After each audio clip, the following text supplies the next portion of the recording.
बोलो वृंदावन में हरि लाल की जय। गुरुर्ब्रह्मा गुरुर्विष्णु गुरुर्देव महेश्वराय गुरु साक्षात् परम ब्रह्म तस्मै श्री गुरुवे नमः। अर्थात सबसे पहले कहते हैं कि गुरुर ब्रह्मा, यानी सबसे पहला दर्जा दिया गया है गुरु को ब्रह्मा का। गुरुर विष्णु अर्थात गुरु को विष्णु का रूप भी माना गया है। गुरुर ब्रह्मा गुरुर विष्णु गुरुरदेव महेश्वरम, यानी भगवान शिव का भी रूप माना गया है। गुरु साक्षात परम ब्रह्म, यानी गुरु कहते हैं कि जो हमको ब्रह्म का दर्शन करा देता है, अर्थात ब्रह्म का मार्ग बता देता है, अर्थात भगवान की ओर प्रेरित कर देता है, वो साक्षात परम ब्रह्म तस्मै श्री गुरुवे नमः। ऐसे गुरु के चरणों में हम और आप सभी सदैव प्रणाम करते हैं। बोली सद्गुरुदेव भगवान की जय। सबसे पहली बात आती है कि हमारे मानव जीवन में गुरु क्यों जरूरी है। सबसे पहला गुरु का शब्द कौन सा है? गो। गो का मतलब क्या होता है? अंधकार। और दूसरा शब्द क्या है? रू। रू कहते हैं प्रकाश को, अर्थात जो गुरु हमको अंधकार से हटा करके प्रकाश की ओर प्रेरित करता है उसको हम सच्चा गुरु कहते हैं। यानी जो अंधकार से हटा करके और प्रकाश की ओर हमको प्रेरित कर देता है उसको हम क्या कहते हैं? उसका नाम गुरु है। गुरु कोई भी हो सकता है। सबसे बड़े दुनिया के गुरु हैं जगत गुरु भगवान श्री कृष्ण। लेकिन हमें क्या पता कि भगवान की सेवा कैसे की जाती है, भगवान का भजन कैसे किया जाता है। केवल गुरु ही इस बात को बताता है कि आखिर हमें भगवान की सेवा कैसे करनी है, भगवान का भजन कैसे करना है। हमें नहीं पता कि सबसे पहले पूजा आखिर किसकी जाती है। हमको केवल एक ही बात का ध्यान रखना है। हमारे बाबा गोस्वामी कहते हैं कि एक ही साध ही सब सधे और सबे साधे सब जाएं। हमें सब देवताओं की पूजा करने की आवश्यकता नहीं, प्रणाम सबको करें, मान सम्मान सबका करें, लेकिन हमारी उद्देश्य, हमारी भावना, हमारा विश्वास एक देवता पर होना चाहिए और हमारा आप सभी का विश्वास भगवान कृष्ण पर। भगवान कहते हैं कि भक्त जहां मम पग धरे और तहां धरूं में हाथ। भगवान कृष्ण कहते हैं कि मेरा भक्त जहां पैर रखता है तो उस जगह में क्या रखता हूँ? भक्त जहां मम पग धरे तहां धरूं में और सदा संग लागो फिरू कबहू न छोड़ू साथ। भगवान कहते हैं कि मेरा भक्त जहाँ पे पग धर चुका है, एक अपने पैर रखे तो वह जगह पे मैं अपने हाथ रख दे दूं कि तू जमीन में पैर मत रखे, मेरे हाथ में अपना पैर रख ले। यदि नीचे कांटा होगा तो भगवान के हाथ में चुभेगा, यदि कांटा होगा तो किसमें चुभेगा? भगवान के हाथ में। तो भगवान कह रहे हैं कि भक्त जहां मम पग धरे और तहां धरूं में हाथ। मेरा भक्त जिस जगह पे पैर रखता है, लेकिन वो सच्चा भक्त उस जगह पर मैं क्या रखता हूँ? उस जगह पर हाथ रख देता हूँ और सदा संग लागो फिरूं, उसके संग सदा डोलता फिरता हूँ। जैसे भगवान का भक्त कहीं जाता है तो भगवान भी उसके संग परछाई के रूप में, छाया के रूप में, शक्ति के रूप में, कृपा के रूप में उसके साथ हमें अनुभव भी होता है। ऐसे हमारे जीवन के कई प्रमाण होते हैं कि हम कहीं घर से बाहर गए और बाल बाल बच गए, तो भगवान की कृपा है, भगवान का अनुभव है। यानी हम कहीं फिसल गए और फिसलने के बाद हमारे चोट नहीं लगी लेकिन पैर टूट जाता तो हम नहीं रोक पाते। कहीं न कहीं भगवान की कृपा है। अरे हमें त्रिशूल लगने वाला था और भगवान कांटे से ही अपने भक्त का काम चला देते। जिस जगह हमारे त्रिशूल लगने वाला था उस जगह भगवान क्या करते हैं? कांटे से ही काम निकाल देते हैं। तो जिनका भगवान पर भरोसा होता है, भगवान कहते हैं कि जो धरो तुम एक पग, जो भगवान की तरफ एक पग रखता है तो भगवान कितने रखते हैं? मैं रखूं पग 60। भगवान कहते हैं कि जो 1 घंटा मेरा भजन करता है तो मैं उसका 23 घंटे ध्यान रखता हूँ। 24 घंटे में से 1 घंटा जो ईमानदारी से भगवान का भजन करता है तो भगवान 23 घंटा उसकी रक्षा करते। क्यों? हमारी प्रतिभाषा में कह दो करें कि कछु तुम देखो और कछु हम देखें, बात जब ही तो बनेगी। कछु तुम देखो और कछु हम देखें, जब ही तो बात बनेगी। भगवान कह रहे हैं कि जो भक्त मेरो ध्यान करते गाए तो मैं वाको ध्यान कर दूं, और जो मेरो ध्यान नहीं करते तो मैं वाको ध्यान। एक बार भगवान नारायण क्षीर सागर में लेटे हुए अपने नेत्र बंद करके लेट रहे थे, यानी ऐसा महसूस हो रहा था कि जैसे भगवान निद्रा ले रहे हो, अर्थात तो उनको नींद आ रही हो। जैसे व्यक्ति लेटता है आंख बंद करके, ऐसे ही भगवान नारायण लेट रहे थे। तो लक्ष्मी मैया ने पूछ लिया कि हे प्रभु, आप ऐसे शयन क्यों कर रहे हैं? ऐसा लग रहा है कि आप नेत्र बंद करके किसी का ध्यान कर रहे हैं। आप मुझसे कभी कभी बात भी करते हैं, लेकिन जब नेत्र बंद करते हैं तो मुझे ऐसा लगता है कि आप किसी का ध्यान कर रहे हैं। तो भगवान नारायण कहते हैं, देवी, जो भक्त मेरा ध्यान करते हैं मैं नेत्र बंद करके उनका भी ध्यान करता हूँ, और जो मेरा ध्यान नहीं करते मैं उनका ध्यान भी। यानी सीधी सी बात कलयुग में जो चल रहा है कि यदि आपके यहाँ पे कोई रिश्तेदार आ जाएगा तो आप वापस चले जाओगे, और जब आपके यहाँ पे कोई नहीं आएगा तो आप भी किसी के यहाँ। तो ऐसे ही भगवान कहते हैं कि जो भक्त मेरा ध्यान करते मैं भी उनका ध्यान। भगवान कहते हैं कि जो 24 घंटा होते हैं, 24 घंटे कौन हमारी रक्षा करता है? 24 घंटे हमारी रक्षा करता है। तो हमारा उत्तरदायित्व क्या है भगवान का? हम 24 घंटे ध्यान करें, भजन करें कि न करें। जैसा कल आपको बताया कि आपके यहाँ पे कोई रिश्तेदार आए और 1 किलो आपके यहाँ मिठाई लेकर के आए, आप उसके यहाँ जाओगे तो कम से कम 1 किलो लेके जाओगे कि नहीं?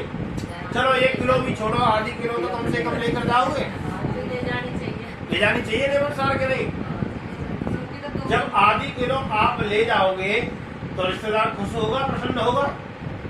लेकिन एक बात बताओ, आपके यहाँ पे कोई 1 किलो मिठाई लेकर आए और आप उसके यहाँ खाली हाथ पहुंच जाओ तो उसको अच्छा। इसी प्रकार भगवान कहते हैं कि मैं तुम्हारा 24 घंटे ध्यान रखता हूँ। जब आपको रात्रि में सो जाते हो तो आपकी जो आत्मा है, आपकी आत्मा की ज्योति बाहर निकल जाती है। यदि मैं चाहूँ तो उसको वापस न करूँ, यदि मैं रक्षा न करूँ तो आप सोते के सोते रह जाओगे। दिन में तुम न जाने कितने पाप करते हो, कितने पुण्य करते हो, फिर भी मैं तुम्हारे सब पापों को क्षमा कर देता हूँ। फिर भी तुम्हारे लिए भोजन की व्यवस्था, जो भी हमें जरूरत होती है वो सारी व्यवस्था भगवान करते हैं। तो भगवान कहते हैं कि 24 घंटा मैं ध्यान करता हूँ, 24 घंटा आप। लेकिन 24 घंटा मत करो, आप 12 घंटा में ध्यान करो। आधा तो कर लो। यदि मैं 24 घंटे आपकी रक्षा कर रहा हूँ तो आप आधा तो कर लो। यदि 1 किलो कोई मीठा लेकर आया तो आधी किलो तो ले जाओ। भगवान कह रहे हैं कि आप 12 घंटा ध्यान कर लो। तो भक्त ने कही, महाराज 12 घंटा ध्यान तो बहुत ज्यादा है जाएगा और हमारे पास संसार के बहुत कार्य हैं। तो उन्होंने कहा कि आप 23 घंटा कछु कर लो, यानी जो करने जो कर। मैं सुना कि 23 घंटा कछु कर लो, कछु में आप गलत काम करने लग जाओ। आप 23 घंटा कुछ भी कर लो, लेकिन ईमानदारी से 1 घंटा मेरे लिए अर्पित कर दो। और जो मेरे लिए 1 घंटा अर्पित कर देता है तो हमारे ठाकुर जी कहते हैं कि 23 घंटा उसकी रक्षा करने के लिए मैं तैयार हूं। भगवान कहते हैं जो 1 घंटा मेरा भजन करता है मैं 23 घंटा उसका भजन करता हूं। और यदि आपने भगवान का भजन नहीं किया, मानव शरीर क्यों मिला? भजन करने। अरे संसारी काम तो आप जब तक जिएंगे तब तक रहेंगे। जब तक आपकी श्वास रहेगी, आपसे कोई संसार में प्रेम नहीं करता। संसार में आपके केवल कार्य से प्रेम करते हैं, आपसे कोई प्रेम नहीं करता। ध्यान रखना, आपके काम से प्रेम करते हैं। सुरनर मुन सबकी यह रीति, स्वार्थ लाग करे सब कीर्ति। जितने भी हमसे लोग प्रेम करते हैं, किससे? स्वार्थ से। यानी उनका कहीं न कहीं स्वार्थ छिपा हुआ। कैसा स्वार्थ? स्वार्थ कैसा भी हो सकता है। जब व्यक्ति का शरीर शांत हो जाता है, आत्मा निकल जाती है, उससे कोई प्रेम करता है? उसमें दुर्गंध आने लग जाती है। और व्यक्ति की तो बात छोड़ दो, ये ठाकुर जी की मूर्त है, इसे हमारे साक्षात ठाकुर जी हैं। और यदि ठाकुर जी भी कहीं से टूट जाएं तो इनको भी घर से बाहर निकाल दिया जाता है। यदि ये भगवान है, इनकी सदा हमने पूरे जीवन सेवा करी, यदि ठाकुर जी भी ये टूट जाए, कहीं से खंडित हो जाए, तो इनको भी हम घर से बाहर निकाल देते हैं। जब संसारी लोग ऐसे ठाकुर जी को घर से बाहर निकाल देते हैं, तो आदमी का शरीर शांत होने पे निकाल देते। बोलिए वृंदावन बिहारी राम की जय। तो जरूरत है कि हम 23 घंटा संसारी कार्यों को करें और 1 घंटा ईमानदारी से भजन में लग जाएं, तो 23 घंटा भगवान हमारी रक्षा करेंगे कि नहीं करेंगे? करेंगे। और जब आप 1 मिनट भी भगवान का ध्यान नहीं करोगे तो यदि आप भगवान कहते हैं कि जो भक्त 1 पग रखेगा तो मैं रखूंगा पग 60, और जो हटेगा 1 पग तो मैं हटू पग 60। भगवान कहते हैं कि जो मेरे लिए 1 पग रख करके आएगा तो 60 युगों में रक्षा करने के लिए तैयार खड़ा हो जाऊंगा। और यदि मेरे कार्य से, भगवत सेवा से, भगवान की कहीं भगवान का सत्संग हो रहा है, भजन हो रहा है, कीर्तन हो रहा है, यदि बातें 1 पग पीछे हटेगो तो मैं 60 पग बातें पीछे हट जाऊंगा।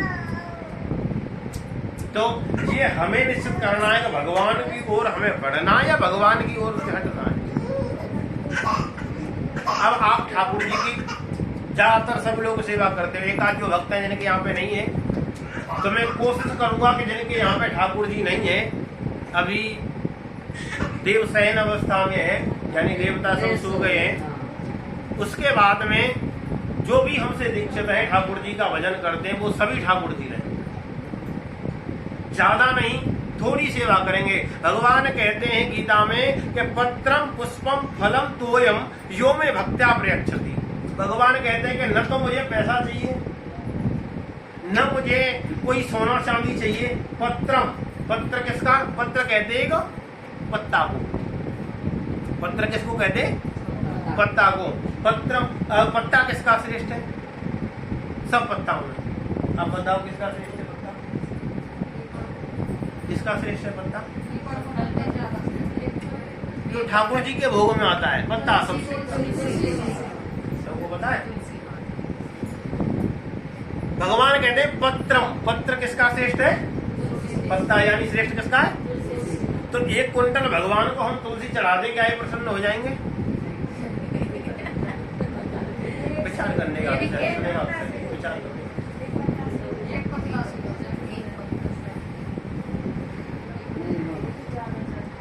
भगवान कह रहे हैं पत्रम पुष्पम फलम तोयम यो में भक्त्या प्रयच्छति। भगवान कहते हैं कि पत्ताओं में सबसे श्रेष्ठ किसका पत्ता है?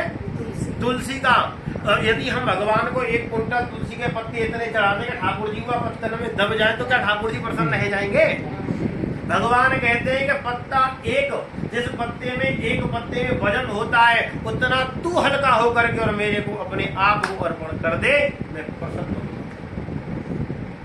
भगवान कहते हैं कि पत्ते की जरूरत नहीं है, पत्ते के समान तू हल्का बन जा, पत्ते के समान तू श्रेष्ठ बन जा, मैं प्रसन्न हो जाऊं।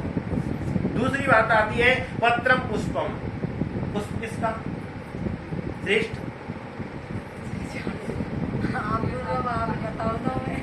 कमल का, गुलाब का।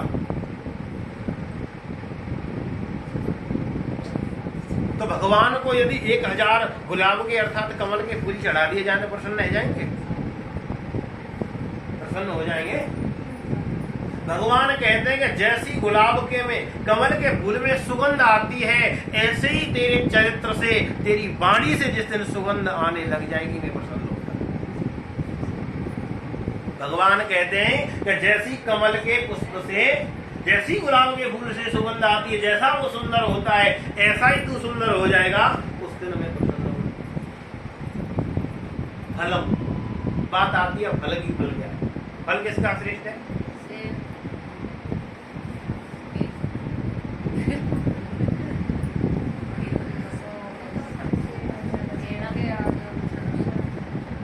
सबसे ज्यादा श्रेष्ठ होता है ऋतु फल। ऋतु यानी जिसकी ऋतु होती है वो कोई फल हो, जैसे अभी आम की ऋतु है जो समय पर चल रहा है। तो भगवान कहते हैं कि आपने वृक्ष को देखा है? वृक्ष को देखा है? आम का जब पेड़ होता है और यदि हम आम में एक पत्थर मारे तो हमको क्या मिलता है? फल मिलता है। तो ऐसा आपने कोई व्यक्ति देखा है कि जहां में हम पत्थर मारे वो हमें आशीर्वाद दे, फल दे? ज्ञान का विषय, हंसने की बात नहीं, गंभीरता समझने की बात है। ऐसा कोई व्यक्ति है कि जामे हम खींच करके पत्थर मारे और वो हमें फल दे। भगवान कहते हैं कि तुलसी बुरो न मानी और जो गंवार कह जाए, चौमासे की नर्मदा या भलो बुरो बह जाए। यानी भगवान कहते हैं कि तू वृक्ष के समान सहनशील बन जा। यदि तुझे कोई व्यक्ति गाली भी दे जाता है तो उसको अपने मुख से बुरा मत बोलो, कह दो कि भाई ठाकुर जी तुम जानो तुम्हारा काम है। जैसे एक छोटा सा उदाहरण और देता हूं। आपने देखा होगा किसी मालिक के यहाँ पे कोई नौकर काम करता हो, और जब नौकर काम करता हो और कोई मालिक नौकर को कार्ड दे जाए मालिक के नाम से, नौकर को कोई कार्ड दे जाए तो नौकर का काम क्या है? मालिक तक उस कार्ड को मालिक तक पहुंचा दिया। उसके बाद में उसके यहाँ किसको जाना है, किसको नहीं जाना है, क्या देना है, क्या लेना है, इसको कौन जानता है? उसको क्या फल देना है ये मालिक जानता है। इसी प्रकार हम और आप कौन है? भगवान के नौकर। यदि हमको कोई गाली देगा तो उसका फल कौन देगा? और यदि हमारे कोई चरण चाहिएगा तो उसका आशीर्वाद कौन देगा? इसी प्रकार हम सभी भगवान के नौकर हैं। यदि हमें कोई गाली भी दे जाए, कोई पत्थर भी मार जाए तो उसका दंड भी उसे भगवान ही, क्योंकि हम तो भगवान के नौकर हैं। यदि हमें कोई आशीर्वाद यानी हमसे कोई अच्छा बोलेगा तो हम ठाकुर जी से कहेंगे ठाकुर जी माने हमसे बड़ी अच्छी बात कही, आपको नाम ले हो तो ठाकुर जी वाय फल। हम कहें ठाकुर जी वाने हमें गाली दी तो ठाकुर जी बाबू को वाय फल देंगे। अच्छा बुरा उनके हाथ में है। हमारा कार्य इतना है कि नौकर का कार्य जितना होता है, हम भगवान के नौकर हैं, भगवान के कोई मंत्री अर्थात भगवान के प्रधानमंत्री नहीं। और कैसे भगवान के नौकर? जिनके नेत्र खुलने से सारी दुनिया बन जाती है। जब मुस्कुरा जाते हैं तो अग्निदेव, पवन देव, इंद्रदेव, सब देवता इनकी, सूर्य देव, चंद्र देव इनकी इच्छा से चलायमान होते हैं। और जब टेढ़ी नजर करते हैं तो सारी पृथ्वी का नाश हो जाता है। ऐसे भगवान को छोड़कर यदि हम इस संसार में ही लगे रहे तो फिर हमारा हम में और पशु में कोई अंतर। एक सवैया हमारे प्रजकों को याद आवे, कहते हैं कि जाने यमुना जल पान पियो। अब तो खैर यमुना में वो जितनी गंदगी है सारी शायद गंगा यमुना में ही आ रही है, लेकिन फिर भी वो श्रेष्ठ है। चंद्रमा में दाग है लेकिन फिर भी वो श्रेष्ठ है, प्रकाश दे रहा है, फिर भी श्रेष्ठ है। अब जैसे आपने देखा होगा जब ठंड का समय आता है तो सूर्य कोहरा से छुप जाता है, लेकिन सूर्य का प्रकाश नहीं छुपता है। इस बात को ध्यान रखो। कोहरा कितना भी आ जाए, सूर्य का प्रकाश, सूर्य छिप सकता है लेकिन सूर्य का प्रकाश, बच्चों मोटे बोलो, सूर्य छिप सकता है लेकिन प्रकाश।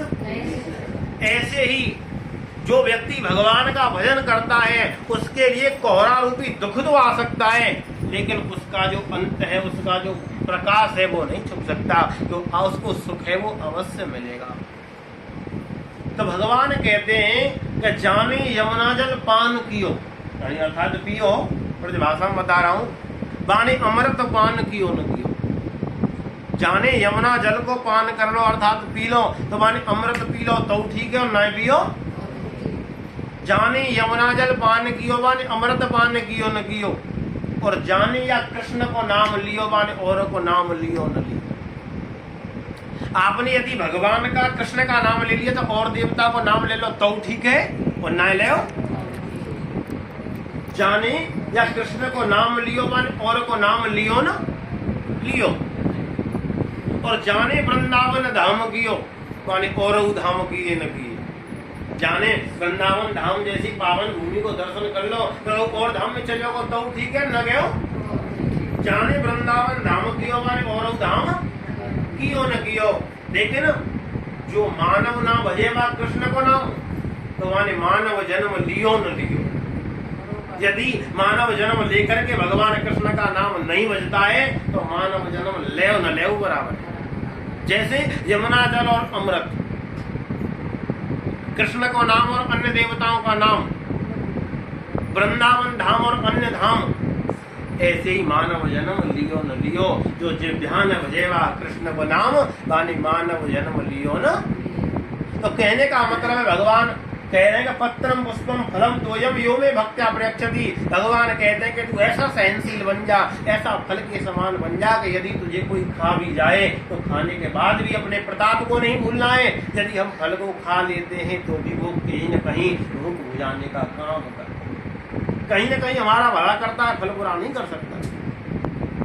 और चौथी बात आती है जल की, तोयम। तोयम कहते हैं जल को। हम और आप सभी भगवान पे जल चढ़ाते हैं। बिजली के कनेक्शन सबके यहाँ है रहे? बिल सब भर रहे हैं?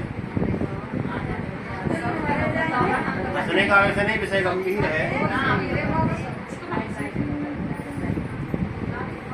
बिजली के कनेक्शन सबके यहाँ रहे और सब बिल भी भरते हैं, लेकिन थोड़ा सा प्रकाश देता है तब। बिजली कितना प्रकाश देती है? थोड़ा सा, ज्यादा नहीं देती, थोड़ा सा, उसका बिल भरते हैं हम। एक बात बताओ, जो सूर्य नारायण हमको इतना बड़ा प्रकाश देता है, अगर बाकी बिल की सोचिए बाकी बिल की। तो एक छोटी सी लाइट जो थोड़ा सा प्रकाश करती है रात्रि के समय, उसका बिल दिया जाता है।